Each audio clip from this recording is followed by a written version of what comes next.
Ada problem dengan undang-undang penanaman modal. Itu buktinya modal itu merusak hak atas tanah. Ini pernah saya gugat di Mahkamah Konstitusi soalnya. Saya bisa ngomong begini gitu ya karena saya gugat memang. Poinnya adalah ketika masyarakat Melayu Rempang pun tidak mendaftarkan tanah mereka, bukan berarti negara bisa semena-mena atas itu tanah maksudnya itu. nggak bisa. Karena dia dikembalikan ke dalam tadi kata pembukaan, dia dikembalikan ke dalam pasal 33 bumi, air dan kekayaan alam terkandung dalamnya digunakan untuk sebesar-besarnya kemakmuran rakyat Indonesia. Nah, kembali lagi ke dalam penggunaan yang namanya kenapa mereka masih butuh 1,6 triliun dari APBN. Untuk dalam rangka yang namanya pengemasan proyek karena PSN yang duit itu belum cair dari Kementerian Keuangan gitu loh.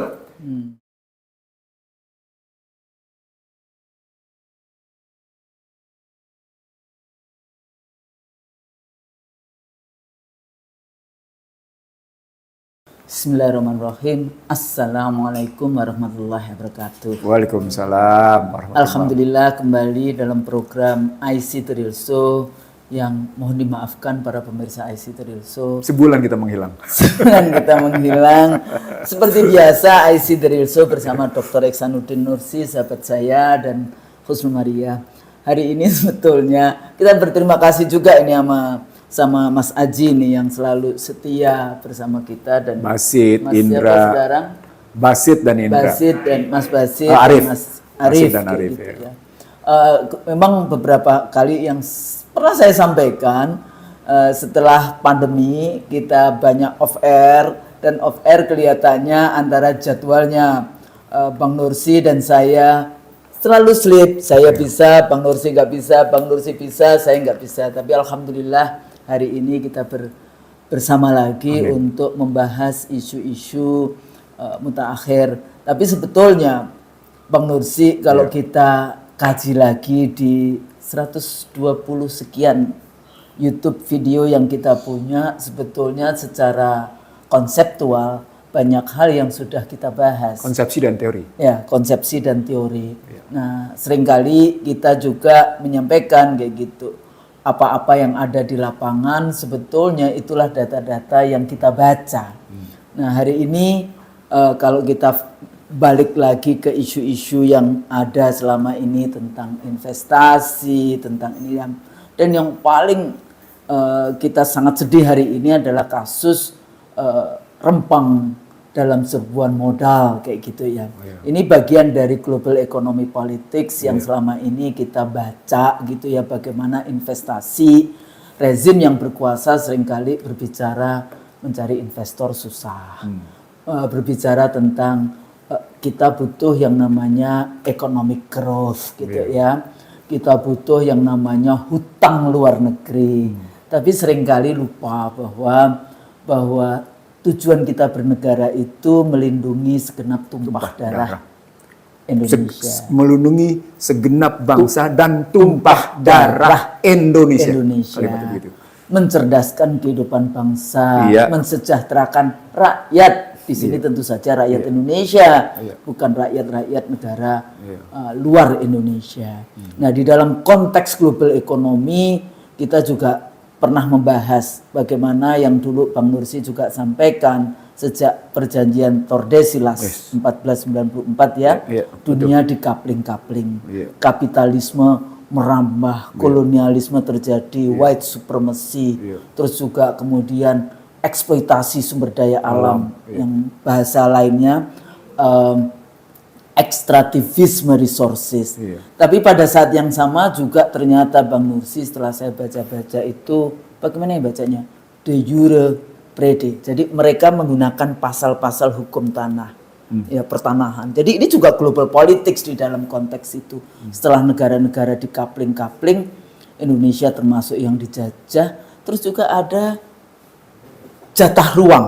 Kayak gitu ya, jadi di kapling-kapling itu akhirnya ada planologi, jatah ruang di dalam konteks ini dengan menggunakan pasal-pasal yang waktu itu kita bahas juga tentang state corporatism. Nah di sini ada juga state corporatism crime kayak gitu ya, yang pernah kita bahas di video-video sebelumnya. Pertama tentu saja kita sangat bukan sedih ya, jadi concern kita, prihatin kita dengan saudara-saudara kita, para warga Rempang dan sekitarnya. Ya di sini yang disebut indigenous people, orang-orang Melayu di wilayah situ. Di tengahnya namanya Australia sedang memperbaiki hubungannya dengan aborigin. Nah, di Australia itu ada yang namanya, zamannya saya kuliah tahun 90-an, itu ada yang disebut traditional land title. Terutama waktu itu ada kasus di Street Islands gitu ya. Jadi pulau-pulau di antara Queensland dengan Papua New Guinea, itu ada pulau-pulau itu orang-orang dari aborigin. Dan kemudian Perdana Menteri dari Partai Buruh, kalau tadi bahas Australia itu tahun 2008, waktu itu saya berada di Australia juga karena saya mendapatkan yang disebut Research Fellow di Victoria University. Itu Perdana Menterinya pidato di parlemen, Say Sorry, yang sangat terkenal. Cuma di Indonesia diikuti Say Sorry, tapi bukan pada isu yang sesungguhnya harus say sorry kayak gitu kan. Dibalik malah say sorry-nya. Ya. Korban jadi pelaku, pelaku jadi korban. Nah, jadi nggak jelas kayak gitu ya di dalam konteks itu siapa yang inilah. Di sini letaknya Bang Nursi. Kalau kita bahas tentang kepentingan pebisnis versus kepentingan rakyat, mestinya kalau kita menjadi pejabat, menjadi decision makers itu, kalau kita bahas katanya ikut demokrasi kayak gitu ya, itu sebetulnya yang diperjuangkan adalah kelompok dari the less fortunate atau unfortunate gitu ya, kelompok-kelompok yang dia itu powerless di dalam konteks konstelasi kontestasi power, kontestasi kekuasaan. Nah, dalam konteks ini tapi itu tidak termasuk powerless itu dalam ilmu politik itu kan bagian dari mereka yang terpinggirkan dan termarginalkan. Iya, maksudnya begitu. Rakyat yang tidak memiliki kekuatan itu negara, pejabat wajib bukan tadi itu melindungi segenap tumpah. Nah, dalam konteks rempang dalam serbuan modal kayak gitu ya. Saya tuh berpikir kan sebetulnya katanya itu pabrik di negeri sononya itu cuma 162 hektaran. Dan di beberapa data yang saya dapatkan dengan kawan-kawan yang tahu dari sejak awal katanya dulu cuma 200 hektar. Kenapa jadi 17.000 hektar? Dari cuma 200 hektar menjadi 17 ribuan hektar. Mereka juga enak di pulau itu karena infrastruktur sudah dibangun kan, itu ada dari Batam itu kan ada jembatan-jembatan. Saya sudah sampai ke daerah situ dulu kayak gitu ya. Dulu, tapi yang terakhir ini di situ ada masyarakat tradisional yang harusnya negara melindungi, harusnya negara tidak seenaknya saja merenggut. Itu baru konsep ilmiah yang kita bahas tentang political economy. Dari situasi seperti ini, tataran global politik, tataran dan apalagi wilayah itu sangat dekat dengan wilayah Laut Cina Selatan. Itu sangat dekat dengan nanti Pulau Natuna yang di situ kalau melihat 9 titiknya baseline Cina itu cuma di depannya pantainya Natuna itu cuma satu bahasa, kalau bahasa Inggris itu only just selemparan batu sampai ke Rempang. Jadi sebetulnya ini semuanya masuk, politiknya masuk, ekonomi masuk, penggiringan masuk, geopolitik masuk, terus kemudian balik lagi tesis kita dari sejak awal, investasi 7I itu akan masuk. Bagaimana Bang Nursi di dalam konteks ini, yang sebetulnya apa yang harus kita lakukan, apa yang sebetulnya kita urai di sini untuk memperlihatkan yang selama ini kita bahas 7I ini loh. Sebetulnya kalau kita bahas tesis kan ada tesisnya, ada dalilnya, argumen, ada kemudian data-data, kesimpulan, dan tentu saja bacaan yang selama ini kita sampaikan juga. Nah, dari kondisi ini gimana kita menjelaskan nih? Oke. Saya mulai dengan buku yang ditolak oleh banyak kalangan di kalangan Fakultas Ekonomi Indonesia, khususnya Fakultas Ekonomi di Depok. Liberal, Muslim. Iya, mostly. Mereka menolak bukunya John Perkins, Economic Oh, Hitman. John Perkins. Ya. John Perkins baru-baru ini Economic Hitman? Economic Hitman. Tapi baru-baru ini dia membuat wawancara di sebuah YouTube dengan menyebut bahwa baik China, PRC, People's Republic of China, maupun USA mereka bilang, pada hakikatnya John Perkins bilang, pada hakikatnya tetap melakukan economic hitman. Jadi sebenarnya metodenya nggak berubah kata dia. Metodenya tetap sama, disuap, gitu ya, dianjurkan, disusupi, dimasuki. Kalau sampai terus nggak bisa, dikasih perempuan, nggak bisa juga dikajian jambatan, nggak bisa juga dihajar habis, nggak bisa juga dihajar, dibunuh, dicekel. Ujungnya kayak gitu. Itu teorinya economic hitman-nya John Perkins. Dan itu terjadi. Ya. Terjadi. Kalau pakai istilah di Jazirah Arab menurut Perkins, bahkan dengan menggunakan betapa tertariknya para kalangan kerajaan itu terhadap perempuan-perempuan berambut pirang. Dulu juga begitu kan zamannya kita 60-an. Iya. Ya, Terkagum-kagum. Kasus presiden kita juga Terkagum-kagum gitu ya. Terjadi itu. Terjadi. Nah, itulah makanya masuk seorang perempuan dari Jepang. kan nggak cuma satu. Nggak satu, dan itu bagian dari itu. Jadi poinnya adalah Perkins melihat situasi perang antara perang dagang, perang ekonomi, perang cyber, perang militer, dan perang Media. terakumulasi terbang media. Termasuk juga intelektual. Iya. Kan di situ dikatakan intelektual prostitut gitu ya. Iya. Sebetulnya intelektual yang Yang pernah kita bilang Iya. intelektual beo gitu loh. Iya, intelektual beo. Kita bilang intelektual beo. Nah, Intelektual beo. menurut Perkins, peperangan itu pada hakikatnya karena mereka menggunakan metodologi yang sama katanya. Sama-sama dengan model begitu. Persoalan pokoknya adalah Cina dia menggunakan cara-cara dengan pendekatan antropologi yang jauh lebih baik katanya. Ini cocok dengan teori-teori lain yang menyebut bahwa kuning acap kali mulai melakukan pendekatan antropologi, bukan langsung dengan kekuatan modal. Kalau barat dengan langsung dengan kekuatan modal gitu loh. Culture, dia masuk ke Iya, culture. dia masuk ke culture, baru kemudian dia masuk ke dalam modal. Contoh misalnya Korea Selatan di Indonesia kan, Iya. bagaimana K-pop-nya berkembang. Jepang bagaimana kemudian diimbangi dengan berbagai macam. Dulu ingat film Osin ya? Iya. Dulu ingat Osin. dulu ingat cerita bersambung yang di sebuah koran itu yang cerita Iya. tentang. Termasuk itu film-film apa itu yang anak-anak itu. Iya. Jadi menarik gitu mereka masuknya. Lalu kemudian mereka masuk lebih dalam dan mereka itu jadi rata-rata kuning gitu. Nah, ketika kita ngelihat model seperti itu gitu ya. Saya tentu kalau dibilang maaf ya, kalau dibilang datanya sabrak-abrek gitu. Banyak sekali. Jadi kalau misalnya Barat, gampang bukanya loan agreement aja buka. Buka loan agreement pemerintah Republik Indonesia misalnya dengan Bank Dunia.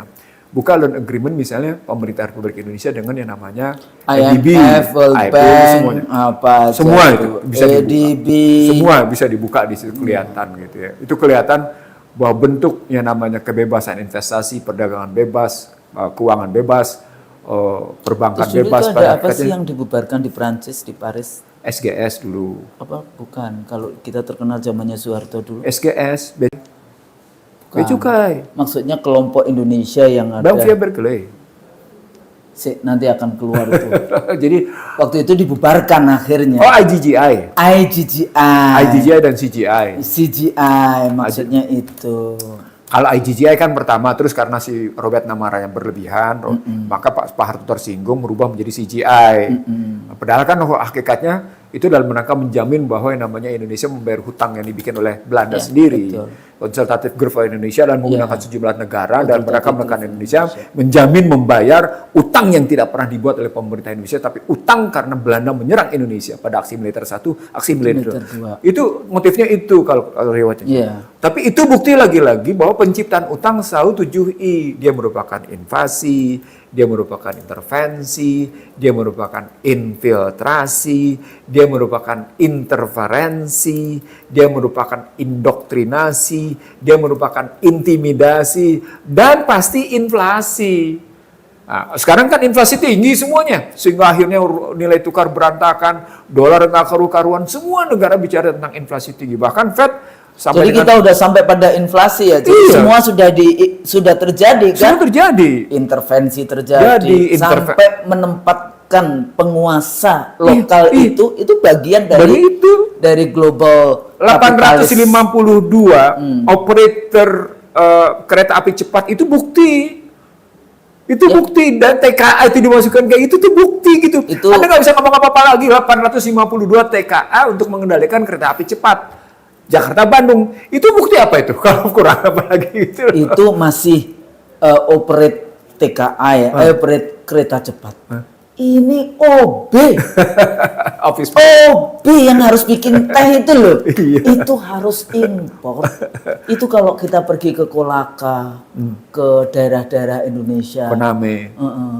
Itu Semudah OB. begitu. Itu yang kita bahas dulu tentang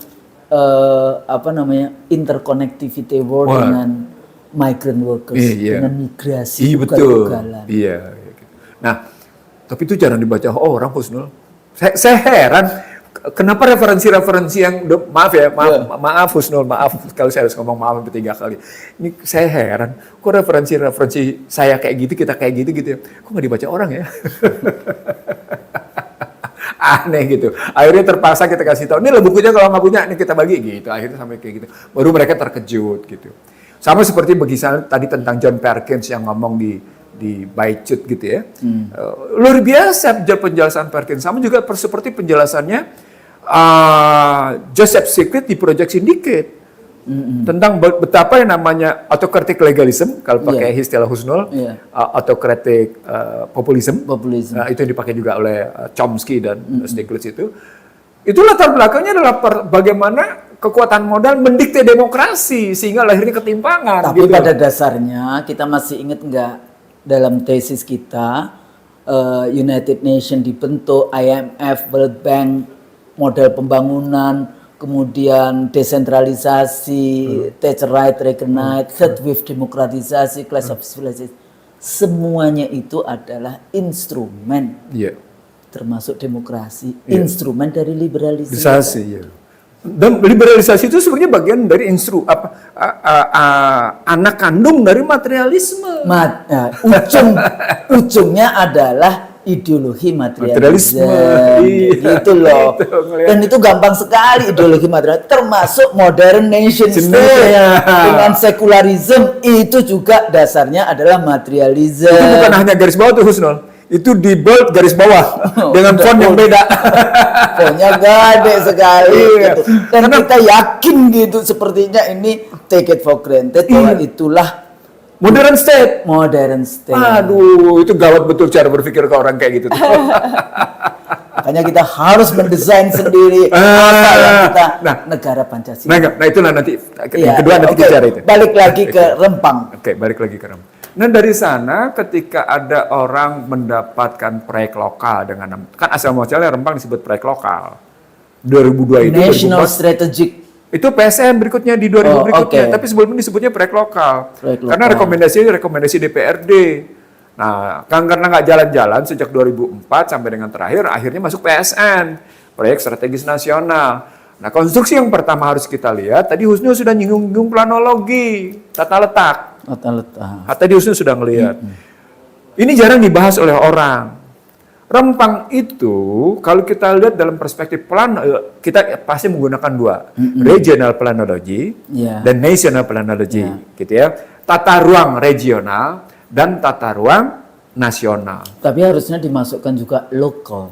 Pasti. Jadi regional itu masih ada di bawahnya lagi. Lokal. Soalnya kadang-kadang dianggap semuanya kita harus tunduk patuh kepada nasional. Padahal ini nggak bisa, exercise kayak gini nggak bisa. Tetap harus memperhatikan local interest. Nah, itu yang saya sebut sebagai top down bottom up.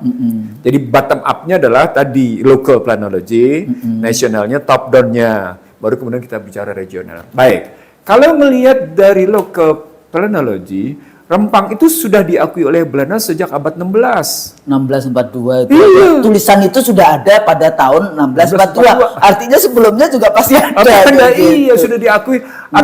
Jadi gini, human existence, kalau kita mau bilang pakai tesis, ini kita ngambil tesis, ngambil konsepsi dan teori yang sahih gitu ya. Human existence, atau kalau kita bilang ethnic consistent gitu, ethnic existence. Jadi ethnic existence. Kayaknya bangsa deh. Kita itu menurunkan sih. Kan sebenarnya bangsa Aceh, karena kita membangun imagine community bangsa Indonesia, Jadi suku. semua jadi suku. Suku. Padahal sebenarnya bangsa Melayu yang sudah ada di situ. Kalau tesis saya memang national existence, Ya. tesis awalnya. Jadi Nation.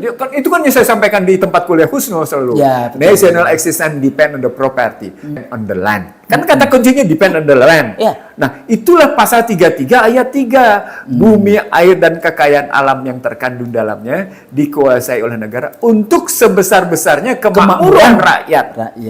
Untuk Indonesia sebesar ya, rakyat Indonesia. Rakyat ya. Indonesia. Ini soalnya mikirnya rakyatnya tidak Indonesia kayak gitu. Jadi kalau ambil konsepsi teori awal bahwa kata kuncinya pada bangsa, kalau Husna bilang baik, dan kemudian menjadi bangsa-bangsa dan bangsa-bangsa itu bergabung menjadi satu, menjadi bangsa Indonesia, maka yang disebut dengan bangsa Indonesia itu mestinya tetap merespek, menghargai, menghormati bangsa Melayu.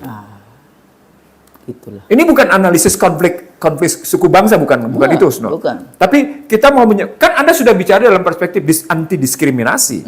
Kalau Anda bicara perspektif anti diskriminasi, mestinya sudah dicontohkan oleh Australia bagaimana mereka terhadap aborigin dan bersedia pengamandemen konstitusinya dalam rangka mengakui aborigin dan tentu dalam rangka memperbaiki tindakan mereka terhadap Papua New Guinea. Mestinya kita ngelihatnya begitu gitu. Contohnya depan mata nih Australia gitu. Kayak gitu. Begitu juga Afrika Selatan, bagaimana mereka memperbaiki struktur rasnya. Amerika bukan contoh lah kalau soal struktur ras, karena sudah tetap dalam kanker stadium 4, bahkan kalau Chomsky menggunakan rasialisme ekstrim katanya. Walaupun ada satu local government yang itu Indian, itu di atas New York. Iya. Ya di situ benar-benar orang Indian American yang berada di local government itu. Cuma satu tapi kan nggak bisa menghindari isu rasialisme. nggak bisa. Dan Nggak bisa, ketimpangan rasialisme nggak bisa dihindari. Hingga hari ini, makanya Chomsky sampai, saya sendiri terkejut, baik Chomsky maupun Stiglitz tetap menyebut dalam Chomsky menggunakan ketimpangan rasial dalam teknik ekstrim, Stiglitz tidak bergeser, tetap menggunakan kanker stadium 4 dalam ketimpangan rasial. Nah, balik kalau kita ambil dalam analisis di mana anti diskriminasi memang terjadi, maka sesungguhnya pemerintah Republik Indonesia bukan cuma sekedar memenuhi misinya, melindungi segenap bangsa dan tumpah darah Indonesia. tapi itu ada pejabat yang lucu. Apa? Katanya kan merangkul. Bulldozer, Merangkul. piting.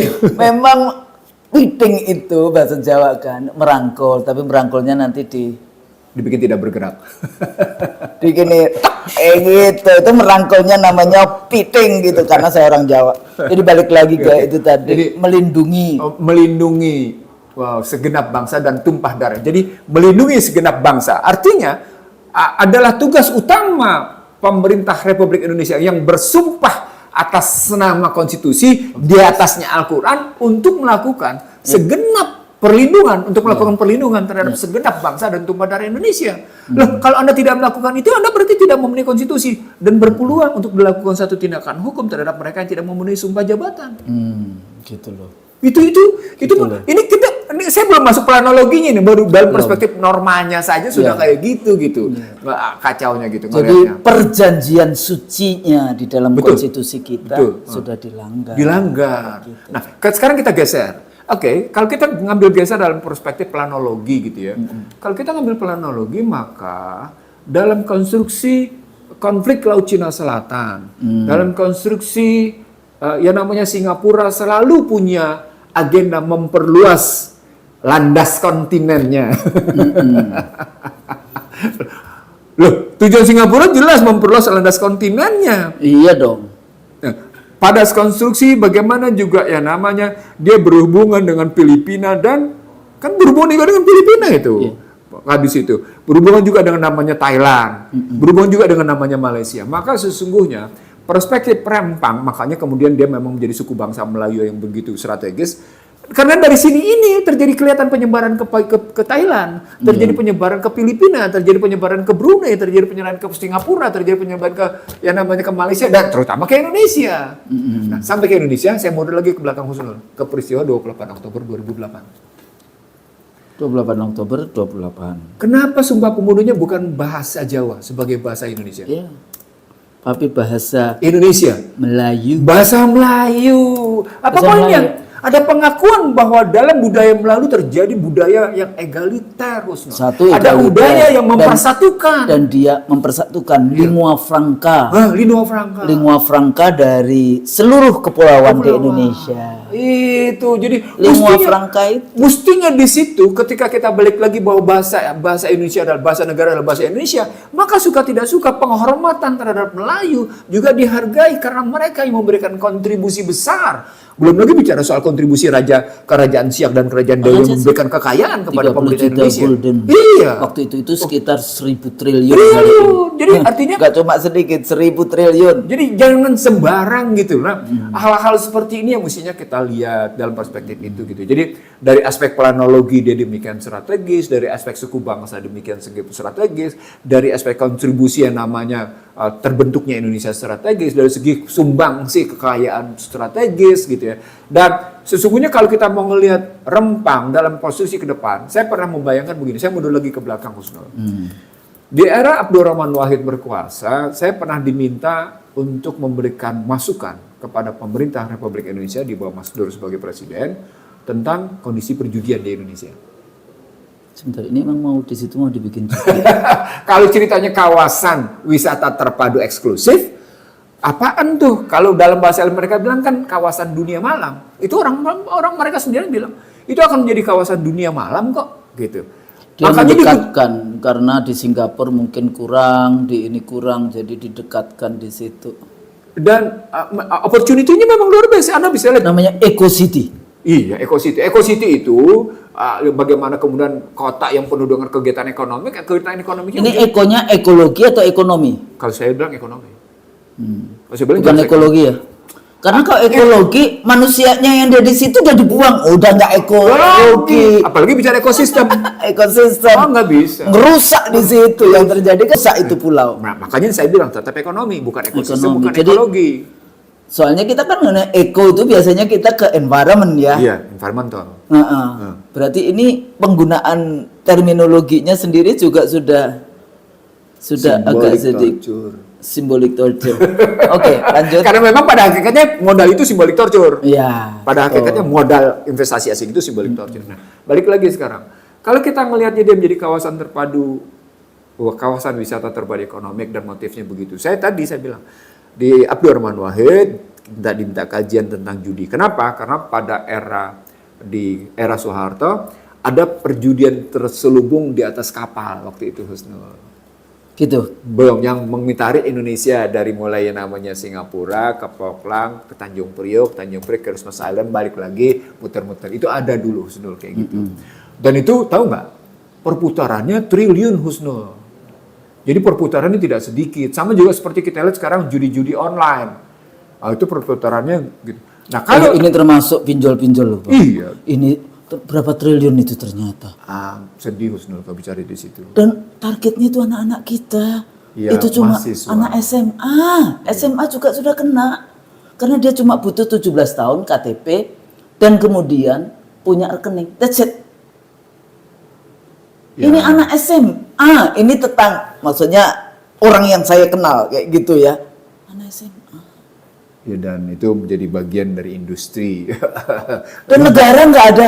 Dan waktu itu ada kampus yang kemudian mewajibkan mabanya untuk daftar pinjol. Loh gimana sih ini riba? Gimana sih?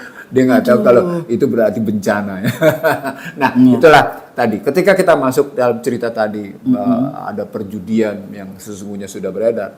Mereka tentu melihat ada bisnis besar di belakang itu. Itulah kawasan wisata yang orang bilang ya udahlah itu menjadi kawasan wisata malam yang paling eksklusif untuk kawasan Indonesia.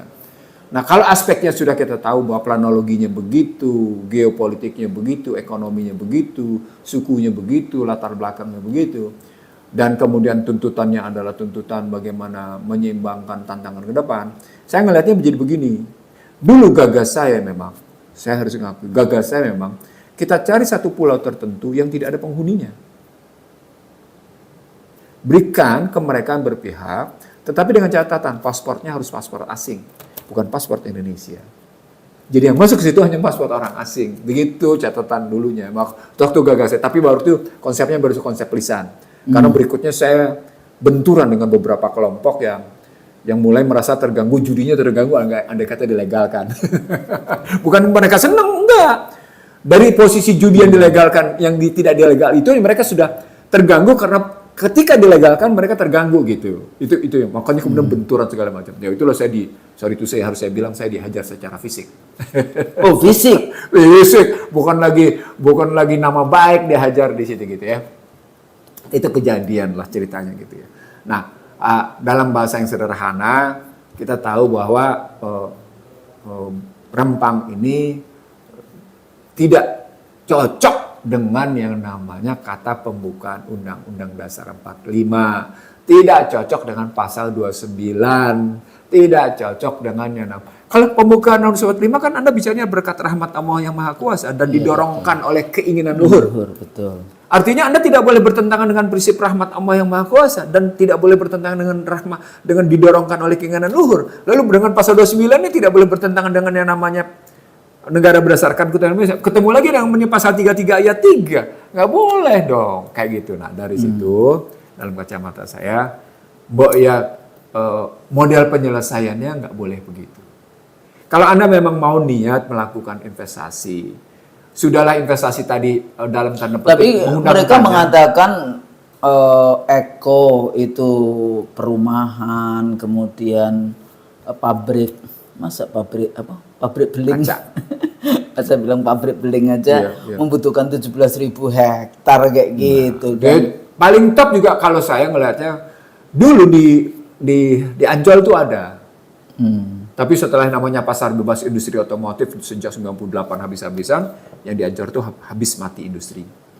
Itu ada. Jadi dulu setiap mobil Indonesia itu produk mobilnya tempered by Indonesia. Ada itu. Tapi sejak yang namanya kita diajar habis oleh pasar bebas, industri gelas yang di sana berantakan, nggak karu-karuan. Nah sekarang mau diambil lagi dengan Rempang. Nah saya ingin mengatakan begini, Anda punya bahan bakunya, tapi Anda tidak punya duitnya. Sekarang pertanyaan besarnya, kenapa kemudian Anda tidak menggalang kekuatan ekonomi dalam negeri untuk melakukan itu? Itulah.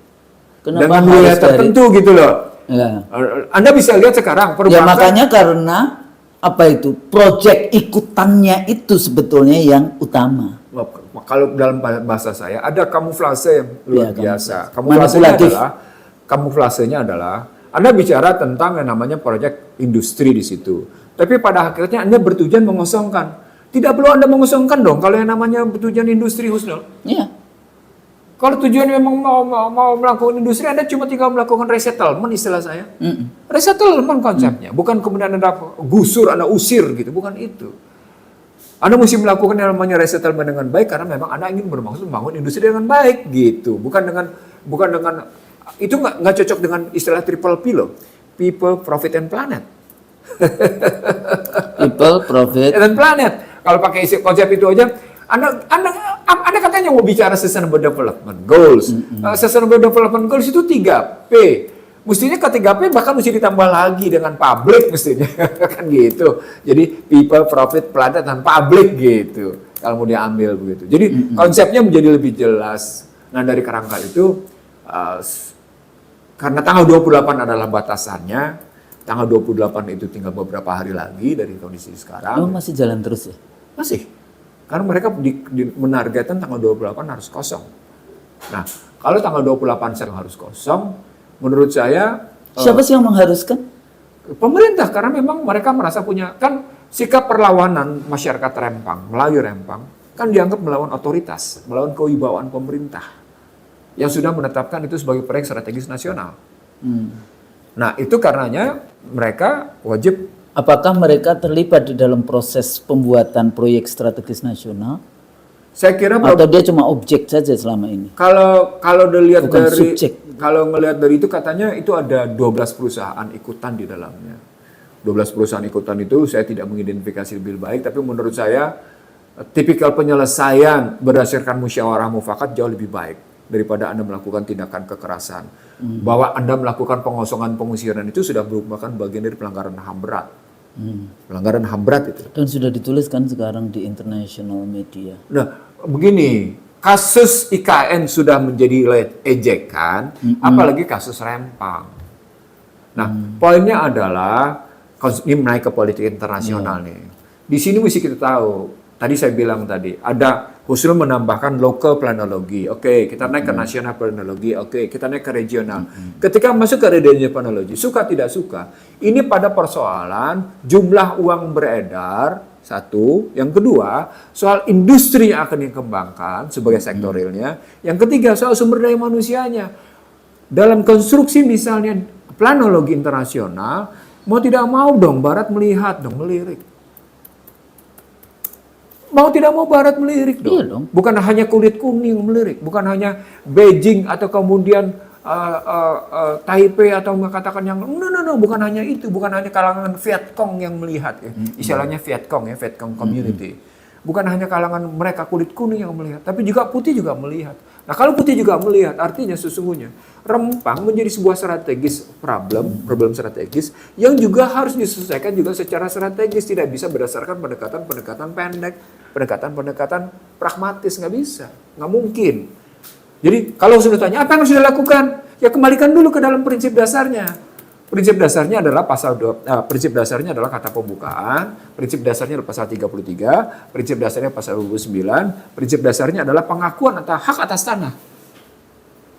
Pengakuan hak atas tanah. Mereka selalu ya, ini saya juga pernah membuat satu penelitian yang di Jakarta itu loh, yang dulu 6 wilayah eviction kayak gitu ya, jadi penggusuran di Bukit Duri, Muara Baru, Kalijodo, mana lagi Rawajati, Kampung Pulo ya. Jadi 6 wilayah yang waktu itu kebetulan saya kerjasama dengan Warwick University, kita bikin penelitian di situ.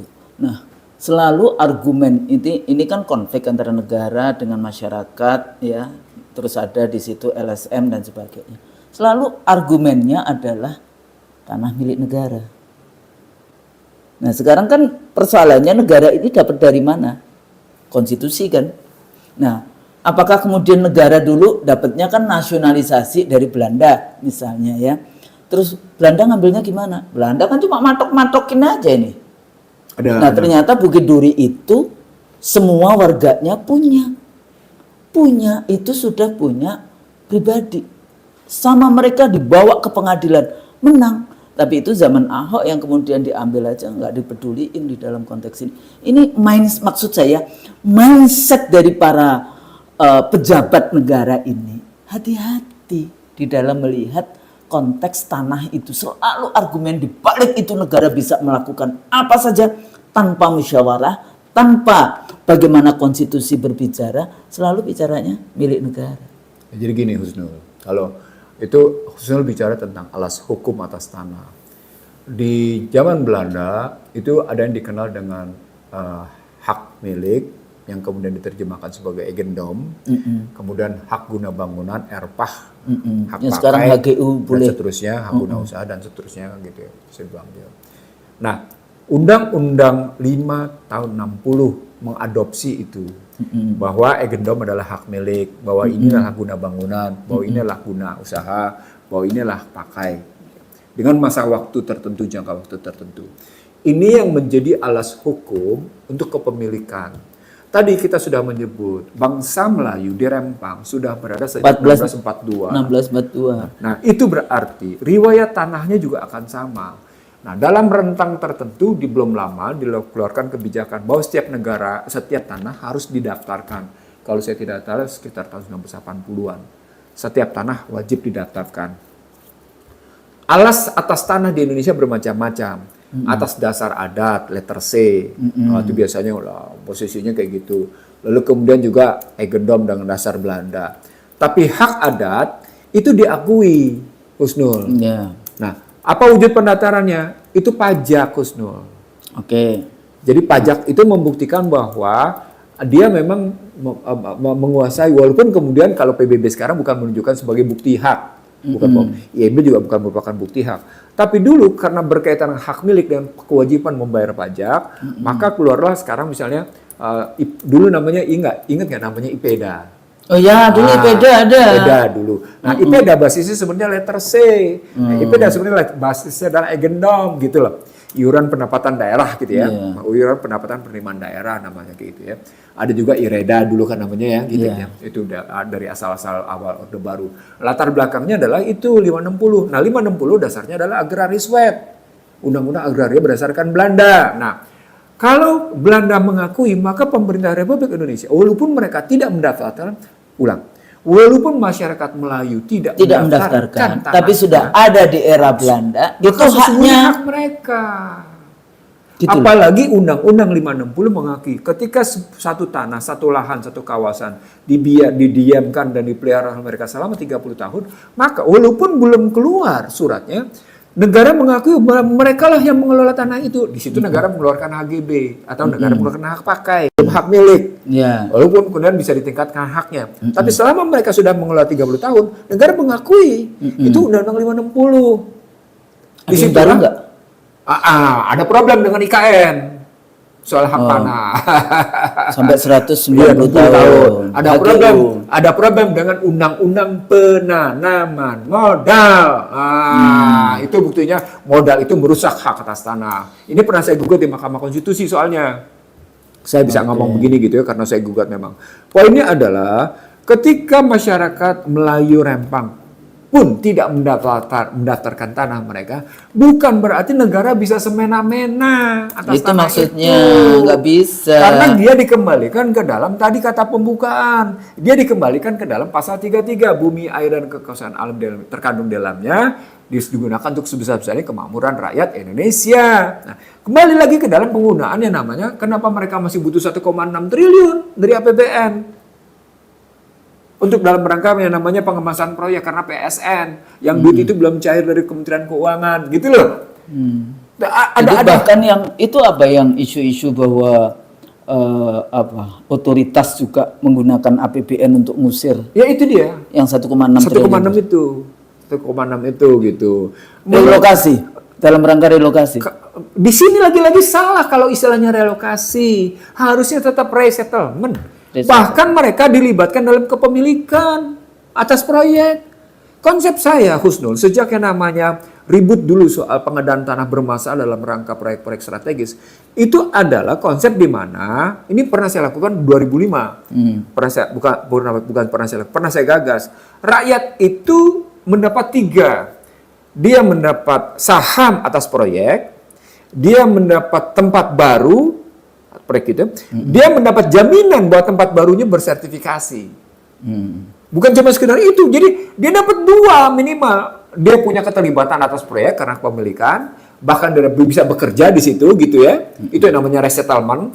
Dia dapat pemukiman baru untuk menjamin kehidupannya berlangsung dengan aman dan nyaman gitu loh Pak Forvat berpikirnya.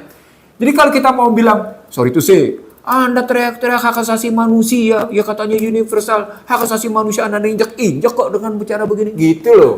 Kalau kita bilangnya, kalau nggak mengambil cara berpikir. Nah, itu yang terus terang di sini akhirnya, kenapa kayak gitu? Karena rata-rata, maaf ya, teknokrat, birokrat, dan aparat males untuk bicara 3 ini. Melakukan resettlement dengan melibatkan sebagai kepemilikan saham, resettlement dalam rangka membangun, resettlement dengan memberikan hak, dan kemudian juga mereka dipekerjakan. Itulah Husnul yang saya gagas misalnya pada sejumlah proyek migas. Asal tahu aja. Sampai kayak gitu-gitu saya mikirnya. Ini sorry itu saya harus saya buka. Jadi, kalau enggak, di situ ada misalnya sumber daya alam. Negara cuma ngusir semua rakyat di situ, padahal di bawah, di atasnya itu milik rakyat kayak gitu kan. Itulah yang tidak dikehendaki oleh Pertamina, itulah yang tidak dikehendaki oleh negara. Sudah kami ganti aja rugi. Loh, nggak bisa dong, itu tanah mereka. Gimana mereka? Sementara mereka melakukan itu, mengelola Pertamina pun akhirnya butuh orang asing. Butuh orang asing dan juga ternyata tidak mensejahterakan negara. Sekarang menjadi beban atau apa bahasanya? Liabilities jadi beban. Jadi penggadaian masa depan. Menggadaikan masa depan anak-anak cucu kita. Nah, karuan. Nah, dari situ sekali lagi ya, ini mestinya kita betul-betul, jadi begini. Saya tidak tahu teman-teman yang duduk di belakang penentuan proyek strategis nasional bikin perencanaan, saya tidak tahu semua. Saya tidak pernah mengerti bagaimana. Itu masuk nggak dulu kan ada konsep apa itu yang kok jadi lupa aku. Benar-benar. Yang daerah Sumatera atau dijadiin apa? Oh, koridor. Masuk nggak itu? Itu udah ditinggalkan oleh itu kan Jadi era udah SBY.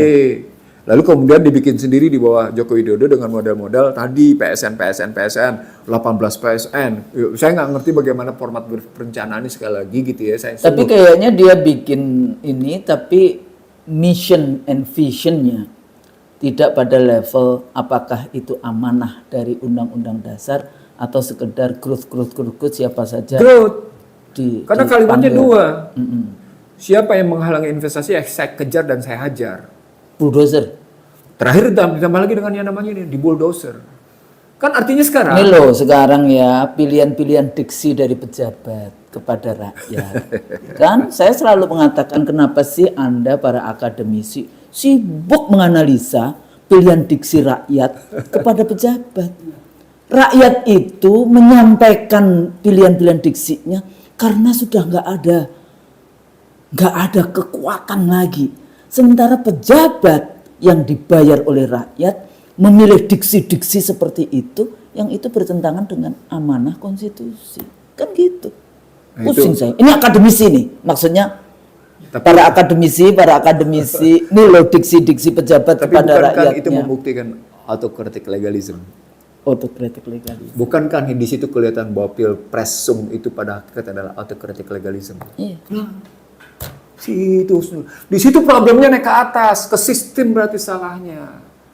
Jadi kalau namanya electoral authority. Iyalah. Autokratik. Iya, electoral autocratic kalau pakai pemilu ini electoral autocratic. Iya, electoral autokratik maksudnya. Iya. Tapi kalau pakai bahasa sosiologinya kan politiknya yang menjadi jelas autocratic legalism, autocratic populism. Iya, betul. Sebagai produk dari pemilihan presiden langsung. Sadar nggak Anda bahwa ini sesungguhnya kesalahannya adalah bukan sekedar kesalahan perilaku, tapi kesalahan sistem. Dan kenapa kemudian Anda menikmati kesalahan ini gitu loh. Dan Anda sedang kemudian terkagum-kagum untuk melanjutkannya pada 2024 gitu loh. Kenapa nggak Anda berpikir sejak sekarang untuk Dan takut sekali kalau istana tidak mendukung. Iya, gitu. Emang dia menentukan istana? Lupa. Itu makanya Ustaz. I see the relation dengan ratusan tayangannya sebenarnya mengajak Anda untuk membuka, iya, ngebongkar. Beginilah cara berpikirnya, beginilah metodologinya, inilah kalau mau tambahan referensinya, inilah sumber datanya bahkan kita kasih tahu, inilah bongkar deh. Silakan baca gitu, ya. sendiri deh gitu loh. Ya nggak mungkin kita memberikan Iya. semua. Boleh juga misalnya kontak langsung Husnul atau kontak langsung saya. Tetapi kata kunci berikutnya adalah kalau mindset kita nggak berubah, kurikulum kita tidak berubah. Kurikulum kita adalah kurikulum perpanjangan penjajahan. Ulang nih, Husnul. Kurikulum kita adalah kurikulum perpanjangan penjajahan. Jadi mana mungkin nggak ada kemerdekaan, mana mungkin ada kemerdekaan, mana mungkin ada kebebasan, mana mungkin ada adil dan makmur. Nggak ada. Dari dunia pendidikan aja nggak ada gitu. Nggak ada. Capek kita di kampus sampai itu udah gitu tugas-tugas administrasinya lebih banyak dibandingkan intellectual exercise. Intellectual ilmiahnya kan kacau. Dipinggirkan. Kan kacau jadinya. Pada saat yang sama anak-anak Indonesia yang cerdas diambilin oleh negara tetangga.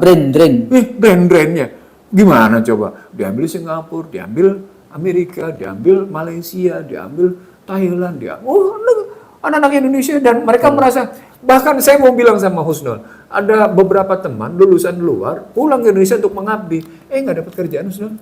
Iya. Apa dampaknya? Gue balik lagi pusing gue di negeri ini kayaknya. Gue di luar bisa dapetin sebulan masih dapat bisa 10.000 US katanya. Bisa dapat paling nggak 7.500 US, 10.000 udah jelek-jeleknya katanya. Gila, gue di sini susah banget hidup katanya. Udah gue kabur balik deh. Gimana coba? Walaupun semua juga bumi Allah. Benar.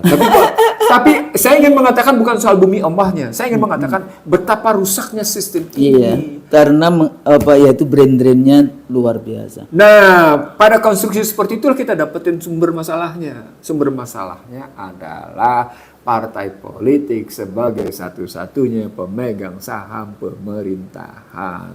Sehingga terjadi politisasi semua lini. Dan dalam kerangka politisasi lini itu, ketika partai politiknya tidak punya uang, jadilah oligarki bisnis, muncullah kudeta korporasi, yang kemudian kita sebut sebagai bagian dari demokrasi korporasi, sebagai induk dari demokrasi korporasi.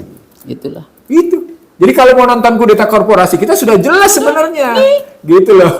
Jadi Gitu loh. demokrasi korporasi Iya. ada, tapi negara dipakai yang tadi disebutkan apa namanya state corporation. Iya, begitu. Corporation. Saya ngomongnya state corporation crime.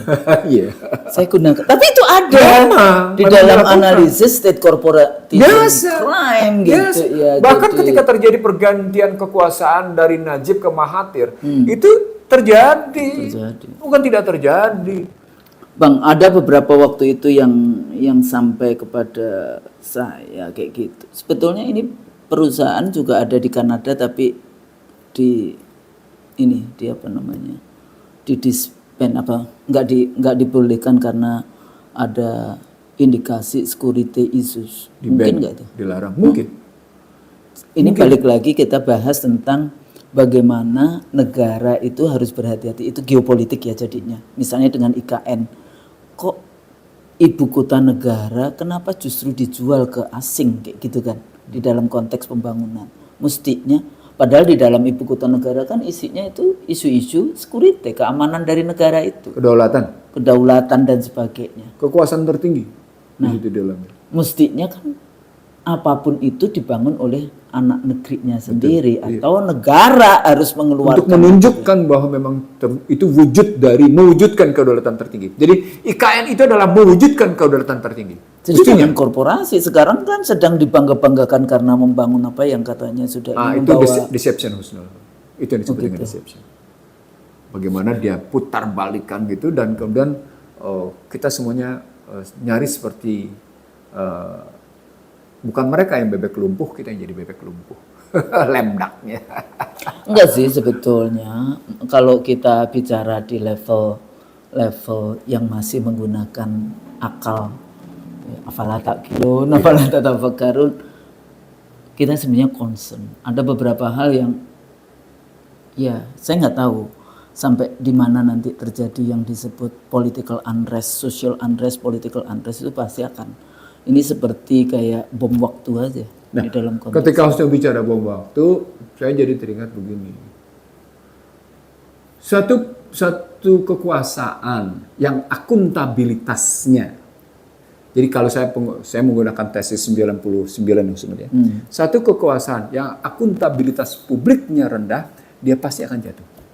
Iya, tinggal nunggu waktu kan. Pasti akan jatuh. Ini tesis saya 99 ketika saya berteriak-teriak tentang akuntabilitas publik. Jadi satu pemerintahan, satu kekuasaan yang akuntabilitas publiknya rendah, dia pasti jatuh. Dengan rekayasa apapun, rezimnya tidak bisa berlanjut. Gitu. Rezimnya pasti mati. Dan itu terbukti. Terbukti. Jadi ya saya nggak usah nyebut tentang siapa-siapa. Kita lihat bagaimana Soekarno, kita lihat bagaimana Soeharto, kita lihat bagaimana Habibie, kita lihat bagaimana SBY, kita lihat bagaimana Mega sekarang. Pasti kayak gitu. Nah, sekarang ada yang ingin melanjutkan itu supaya rejimnya berjalan terus gitu. Itu problemnya sesungguhnya. Tapi itu soal lain. Tapi saya ingin mengatakan akuntabilitas publik yang rendah pada kekuasaan politik, pada kekuasaan pemerintahan sesungguhnya sedang menjerumuskan dirinya sendiri dalam jurang kehinaan. Gitu. Jadi mesti diingat ya ini bagi para ini. Kalimat saya nggak enak nih Husnul. Akuntabilitas publik yang Bukan rendah. nggak enak bang. Justru ini harus disampaikan kepada Iya. siapapun yang berkuasa, Iya. baik sekarang maupun yang akan datang, untuk hati-hati dengan accountability ini. Kadang-kadang mereka menggunakan, oh kami sudah menang dalam pemilu, sehingga kami punya legitimasi. Legitimasi itu bukan 5 tahun. Legitimasi itu hari itu Anda diputuskan oleh KPU, oleh konstitusi, tapi Anda akan dites legitimasinya di setiap kebijakan-kebijakan politik yang diambil. Nah, itu Husnul ngambil dua tuh. legitimasi on quantitative base sama legitimasi on qualitative base. On quantitative base berlangsung melalui pemilu, on qualitative base berlangsung berdasarkan pelaksanaan pemerintahan kebijakan. Implementasi dari semua kebijakan. Jadi legitimasi itu up and down, bukan kemudian saya sudah terus kemudian Anda melakukan semua dengan cara-cara yang tidak konstitusional kayak gitu ya dalam konteks itu. Walaupun kadang-kadang bawa pasal-pasal, termasuk juga kalau menurut saya ini implementasi dari undang-undang omnibus apa? Cilaka itu apa nama benerannya? Cipta lapangan kerja yang tidak menciptakan. Enggak, maksudnya bukan itu kan akhirnya diganti nama resminya undang-undang omnibus Cipta lapangan kerja tetap. Jadi cilaka itu udah maksudnya benar katanya kan gara-gara cilaka diganti. Oh, mesti harus lihat lagi ini. Ayo, Mas Haji coba dicek itu judulnya apa. Jadi sebagai penutup Husnul, kita masih punya peluang memperbaiki kebijakan. Ini adalah sisa-sisa waktu di mana kita memperbaiki penghinaan yang terjadi karena tindakan kita sendiri Husnul. Iya betul. Ini ada kesempatan kita untuk Jadi untuk memperbaiki. Jadi sebetulnya muhasabah kita harus merenung kembali apakah sebetulnya Rempang ini bukan yang early warning kayak gitu. Udah banyak yang dilakukan. Saya menyebutnya minimal ada 5 Husnul. Kasus Halmahera, kasus Morowali, sebelumnya kasus Bima, ingat nggak? Kolaka, Bima. Bima kan dibakar Lampung. Itu kan terus kejadian begitu. Dan ini nanti juga di ibu kota Sumatera Utara Medan. Itu ada katanya masih saudaranya teman saya. Early warningnya adalah 894 mereka yang terlibat pada KPS dan kegiatan pemilu 2019 mati keracunan. Emang sudah ada, meninggal aja sampai di situ. Iya. Pertanyaannya kenapa nggak boleh diotopsi? Jadi itu. Tapi gini, lagi-lagi tadi ya, kalau memang Anda menang dengan cara benar kayak gitu ya itu barokah. Tapi kalau wailul mutaffifin curang, celaka terus. Wailul mukazibin. Nah, itulah jadinya celaka. Bang, ada sebetulnya contoh kayak gitu ya. Katanya Universitas Muhammadiyah juga pernah memperluas wilayahnya di Malang ini ya, UMM Malang. Itu juga kayak bukan menggusur tapi dengan cara proses. Akhirnya mereka mau pindah dengan yang 250 meter kepemilikannya diganti double 500 meter. Yang ini sebenarnya ada contoh-contoh itu yang resettlement. Iya, resettlement. Tapi kalau kita bahas Jakarta, Bang, itu banyak sekali. Ini super blok di DKI ini emang nggak bermasalah ya menjadi super blok, menjadi mall, menjadi ini. Narasi orang-orang asli Jakarta yaitu saudara-saudaranya Bang Nursi, di mana? Orang Betawi maksudnya. Di mana narasi para pemilik Jakarta dulu itu dipinggirkan habis. Saya kuliah dulu masih ada Kampung Sawah yang sekarang jadi Mall Taman Anggrek. Kemudian masih ada di wilayah Kuningan sini, masih ada juga Senayan. Itu wilayah Senayan. Beberapa waktu lalu pada saat saya dengan kawan-kawan dari CIPP di DPR, kita mau bikin yang namanya alun-alun demokrasi supaya anak-anak kita, para mahasiswa, masyarakat kita yang berdemo tidak di jalanan. Jadi harus ada lapangan seperti kalau di Inggris ada Hyde Park kayak gitu kan. Ternyata tahu nggak itu yang di restoran Pulau 2 Senayan? Kan itu semua itu wilayah sampai hotel-hotel yang paling anyar sendiri di situ. Itu semua tanah kan milik Pemda, milik pemerintah lah. Nah, waktu kita tanya berapa lama mereka menguasai tanah itu, katanya 30 tahun. Tapi di dalam perjanjian setelah dibangun, harusnya 2023 ini sudah selesai. Kembali. Tapi karena baru dibangun, maka 30 tahun lagi. Kadang-kadang membuat perjanjiannya itu seperti apa sih? Nah, terakhir nih Bang, tadi kan sudah terakhir. Sebetulnya negara Indonesia kan the most populous Muslim. Tentu saja dalil-dalil masalah tanah itu kan banyak. Ya kan, di Islam kan banyak. Kalau saya dulu diajarkan Bukhari Muslim kayak gitu.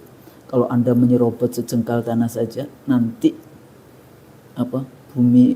kuburan kita akan dihimpit 7 lapis bumi. Di hari kiamat akan ada 7 lapis bumi tadi dikalungkan di leher kita. Kira-kira itu pertanyaan saya waktu itu juga dengan kalau kita hutang kan kita bawa pulang nanti ya di akhirat di yaumul hisab. Siapa yang harus bertanggung jawab untuk urusan-urusan ini? Jadi hati-hati urusan serobot menyerobot. Kita punya duit ngapain ngutang? Orang kita punya duit mesti cari duit, ngapain mesti ngutang? Duit kita cukup kok. Yang butuh adalah kerja. Oh, tapi saya punya 11.000. 11.000 di kantong saya, Bang. Jadi nggak usah utang kayak gitu. Jadi banyak hal yang enggak, maksudnya kita kembalikan lagi. Selain dalil materialisme, ada dalil yang kita teosentrism gitu ya, dalil-dalil firman Tuhan, dalil-dalil dari ini. Kalau ini tadi teosentrism dalam kata pembukaan itu bagus sekali, Husnul. Kalau kita atas berkat rahmat Allah yang Allah. Itu teosentrisme dan keinginan. Jadi kalau mau bicara kalau pakai bahasanya teokratismenya gitu ya. Itu luar biasa, Husnul. Bahwa perjuangan itu tidak akan pernah berhasil jika tanpa kedaulatan Tuhan. Kan gitu kalimatnya. Kedaulatan yang paling, jadi gini loh, aturan-aturan hukum menurut para pemirsa lebih baik mana yang dibuat oleh manusia atau yang dibuat oleh Tuhan? Oh, iya. Ya tentu saja dong oleh Tuhan, gitu, yang sang pencipta kita. Iya. Ya, jadi gitu. Balik lagi juga ke soal rempangnya. Kalau memang kita sadar bahwa kita akan mati, ngapain mesti nyulitin orang? Iya. Ngapain kita mesti menganiaya? Ngapain mesti menjalimi? Ngapain mesti mengambil hak orang? Gitu loh. Iya. Atas nama harta. Harta tidak akan pernah bisa menyelamatkan Anda di akhirat nanti kalau cara-caranya kayak gitu loh. Karena kalau di dalam itu harta yang ini ya, secara khusus isu tanah. Iya. Itu ada. Ayo para ahli-ahli agama, ahli fikih. Sebagai penutup. Sekali lagi ini penutup yang ketiga omongannya. Saya pernah menyaksikan ada orang yang biasa nyerobot tanah. Meninggal. Ini bukan filmnya Punjabi ini. Bukan. Kejadian di Jakarta Timur. Oke. Begitu mau dimasukkan ke liang lahat. Nggak bisa masuk. Nggak bisa masuk.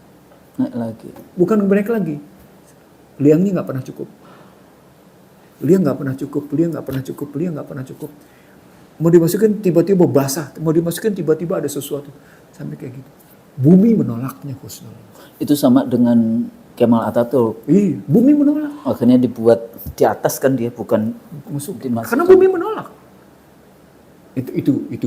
Makanya jangankan cerita sampai 170 juta meter persegi. 100, saya menghitungnya bukan. Makanya saya selalu di mahasiswa 17.000. Bukan. Hektar. Bukan. Apa? 170 juta meter persegi. Nah, iya, maksud saya kalau kita ngomong 17.000 aja kali sedikit 10, hektar. Kali 10, saya bilang 17.000 hektar itu berapa meter persegi? Kali 10. 17. 170 juta. 170 juta meter persegi. Nah, kebayang nggak kalau 170 juta itu kemudian tidak membawa kita, wah, barokah. Anda boleh merasa disegani, ditakuti, dihormati karena kekayaan, tapi sesungguhnya semu. Anda tidak pernah punya harkat dan martabat yang genuine dan origin, sehingga sesungguhnya hidup Anda penuh dengan kefanaan. Wah, itu nggak enak terus. Nggak enak. Naudzubillah dzalik, Bang. Mudah-mudahan anak-anak kita, terutama para pemirsa yang mendengarkan kajian kita hari ini, ingat kalau jadi pejabat jangan sekali-kali menyerobot tanah itu. Sangat penting karena itu ada dalil-dalil khusus isu-isu tanah di dalam agama kita tentu saja. Tapi masukkan itu sebagai the truth. Karena kita tidak hanya berpikir bahagia di dunia, tapi fit dunya hasanah wa fil akhirati hasanah wa qina adzabannar. Saya pikir itu, Bang, ya. Mudah-mudahan apa yang kita sampaikan hari ini bermanfaat. Kalau salah kami mohon dimaafkan. Assalamualaikum warahmatullahi wabarakatuh. Waalaikumsalam.